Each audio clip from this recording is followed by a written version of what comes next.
Hello everyone, good day. I'm here in my small farm. Kailangan ko talaga linisan to kasi plano ko gawan ito ng garden. So nag-hire ako ng tao na naglinis dito. Pinalinis ko to yung mga damo-damo na to, at saka ito nga sinindihan ko tong mga damo-damo para mawala na siya.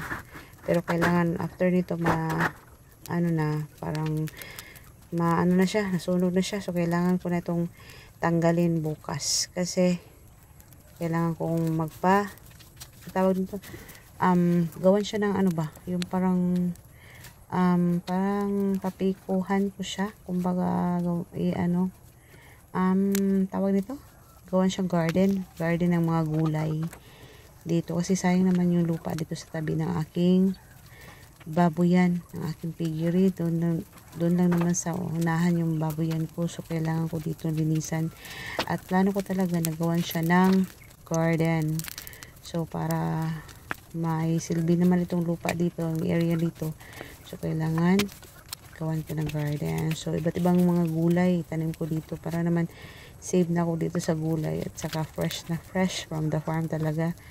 So ito nga linisan ko, tapos bukas yung tao naman yung inutusan ko dito, siya naman yung magawa ito ng garden. So ito, bisibisihan ang life, bisibisihan ang inahan. So kailangan ko talagang tapusin to dito para bukas naman na siya, para malinis na mawala na yung mga damo-damo. So ito guys, kailangan ko din kasi wala akong magawa. Kailangan ko talaga tong gawin kasi wala akong kasama dito. Yung mga batos ko naman wala naman dito. So yan nga, yung mga damo-damo na nilinisan ng taong inutusan ko, ako naman ang magsindi para mawala na siya.